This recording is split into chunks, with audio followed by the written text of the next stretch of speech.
ফিলিস্তিনের উপর নৃশংস হামলার পেছনে কোন ইতিহাস লুকিয়ে আছে? তাওরাত জাবরে বলা ইহুদিদের নেতা মাসিহের আগমনের প্রস্তুতি কি নিচ্ছে ইসরায়েল? কেন তারা বিশ্বজুড়ে লাল গাভীর সন্ধান করছে?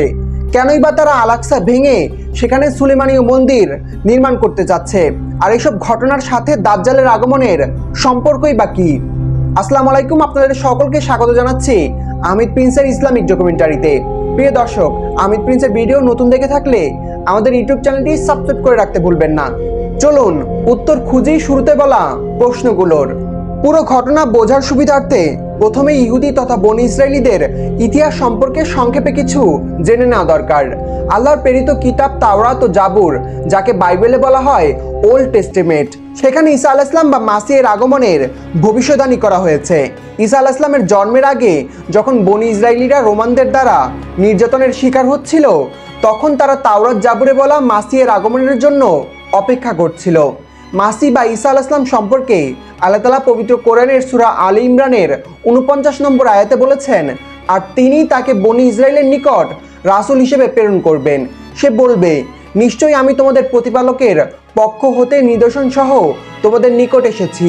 আমি তোমাদের জন্য মাটি দ্বারা পাখির মতো একটি কায়া গঠন করব, অতঃপর তাতে ফু দেব, ফলে আল্লাহর হুকুমে তা পাখি হয়ে যাবে, এবং আল্লাহর হুকুমে আমি জন্ম হতে অন্ধ ও কুষ্ঠরোগীকে আরোগ্য করব, ও আল্লাহর হুকুমে মৃতকে জীবিত করব, এবং আমি তোমাদেরকে বলে দেব, তোমাদের গৃহে তোমরা যা আহার করো এবং সঞ্চয় করে রাখো, নিশ্চয়ই এই কাজে তোমাদের জন্য নিদর্শন রয়েছে, যদি তোমরা মুমিন হও।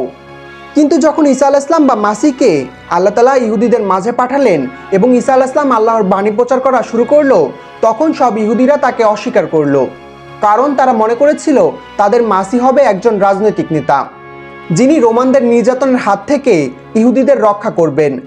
কেন ঈসা আলাইহিস সালামকে অস্বীকার করা হয়েছিল সে বিষয়ে ইহুদিদের ধর্মীয় গ্রন্থে তাদের নবী ইসাইয়া ও ইজকিয়েল বলেছেন, Judaism affirms that Jesus did not fulfill messianic prophecies by proposing in an era of universal peace. Isaiah chapter 2 verse 4. Building the third temple. Ezekiel chapter 37 verse 26 to 28.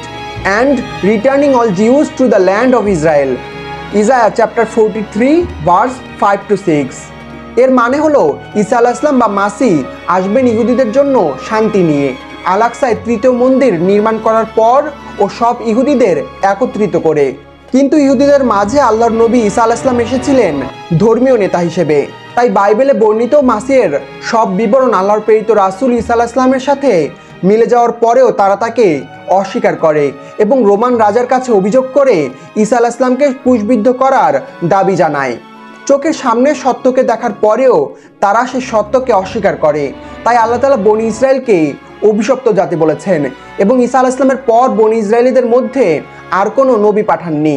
আল্লাহ তাআলা পবিত্র কোরআনে বলেন, বনী ইসরায়েলীদের মধ্যে যারা অবিশ্বাস করেছিল তারা দাউদ ও মরিয়ম পুত্র ঈসা কর্তৃক অভিশপ্ত হয়েছিল, কারণ তারা ছিল অবাধ্য ও সীমা লঙ্ঘনকারী।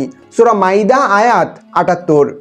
ইহুদিরা সেই সময় ঈসা আলাইহিস সালামকে অবিশ্বাস করলেও তারা এখনো বিশ্বাস করে যে মাসিহ আসবেন, কিন্তু সেই মাসিহ আসার আগে তাদের 3টি শর্ত পূরণ করতে হবে।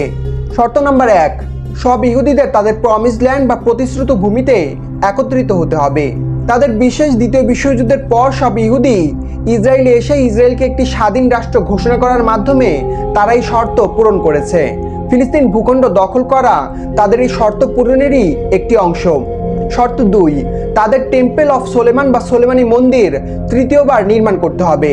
আর 3 নম্বর শর্তটি হলো জাবালে জাইতুন বা জলপাইয়ের পাহাড়ে তাদের একটি বিশেষ বৈশিষ্ট্য সহ লাল গাভী কোরবানি করতে হবে। এই 3টি শর্ত পূরণ হলেই চলে আসবেন তাদের মাসিহ।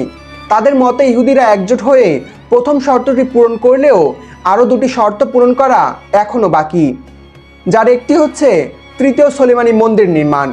সোলেমানি মন্দির হচ্ছে হযরত সুলাইমান আলাইহিস সালামের প্রাসাদ, যা তিনি জিনদের মাধ্যমে জেরুজালেমে তৈরি করেছিলেন। প্রথমবার এটি নির্মাণ করা হয় খ্রিস্টপূর্ব 957 অব্দে এবং খ্রিস্টপূর্ব 580 অব্দে ব্যাবিলন সভ্যতার আক্রমণে সেটি ধ্বংস হয়ে যায়। তবে সেই প্রাসাদের পশ্চিম পাশের দেয়ালটি অবশিষ্ট রয়ে যায়, যাকে বর্তমানে ওয়েস্টার্ন ওয়াল বলা হয়। পরবর্তীতে ষষ্ঠ শতাব্দীতে সেটি আবার নির্মাণ করা হয়, যেটি বর্তমানে আল-আকসা মসজিদ প্রাঙ্গণ হিসেবে পরিচিত। ইসরায়েলিরা এখন চাচ্ছে এই আল-আকসা মসজিদ ধ্বংস করে সেখানে তৃতীয় সোলেমানি মন্দির নির্মাণ করতে। শুধু তাই না, বলা হচ্ছে তারা আল-আকসার চারপাশের মাটিতে গর্ত খুঁড়ে সুড়ঙ্গ তৈরি করছে। আল আরাবিয়া ও আরব নিউজের প্রতিবেদনে বলা হয়েছে দুটি কারণে ইহুদিরা এই সুড়ঙ্গ নির্মাণ করতে পারে। প্রথমটি হলো সুলাইমান আলাইহিস সালাম তার রাজত্বের সব কালো জাদুর বই ও এতে ব্যবহৃত জিনিসপত্র তার প্রাসাদের নিচে লুকিয়ে রেখেছিলেন, যেন এগুলোর আর কেউ ব্যবহার না করতে পারে।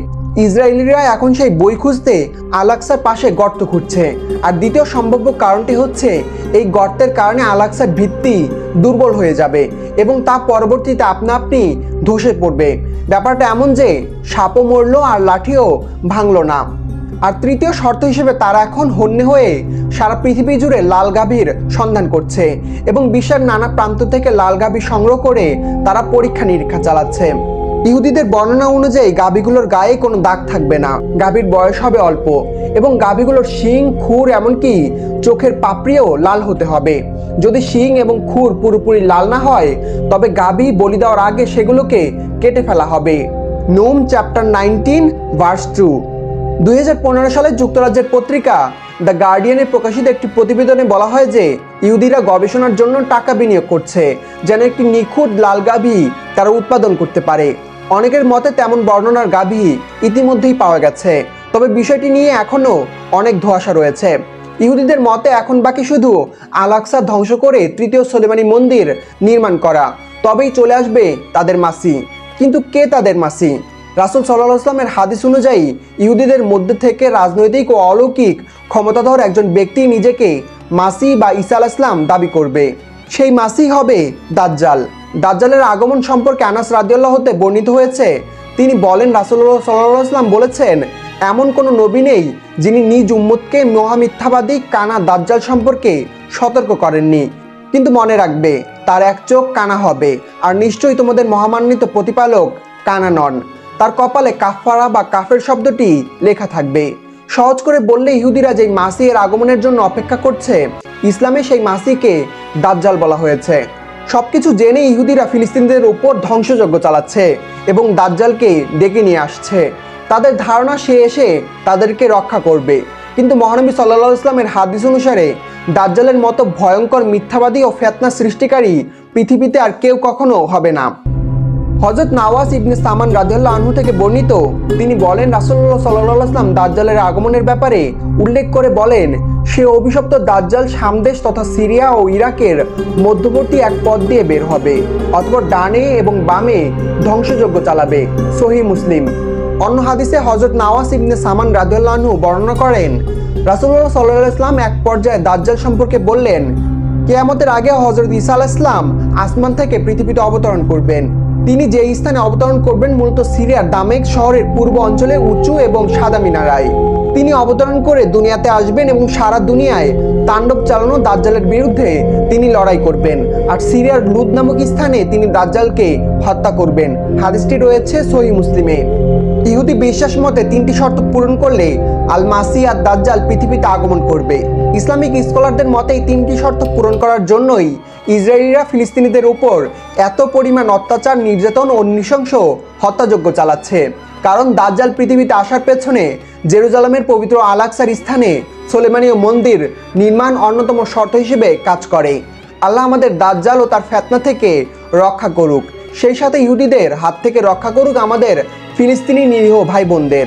সুপ্রিয় দর্শক, ভিডিওটি সম্পর্কে আপনার মূল্যবান মতামত আমাদেরকে কমেন্ট করে জানাবেন। আর হামিদ প্রিন্সে নতুন হয়ে থাকলে আমাদের ইউটিউব চ্যানেলটি সাবস্ক্রাইব করে রাখতে ভুলবেন না। দেখা হচ্ছে পরবর্তী ইসলামিক ডকুমেন্টারিতে। ততক্ষণ পর্যন্ত ভালো থাকুন, সুস্থ থাকুন, আপনার উপর শান্তি বর্ষিত হোক। ফি আমানিল্লাহ।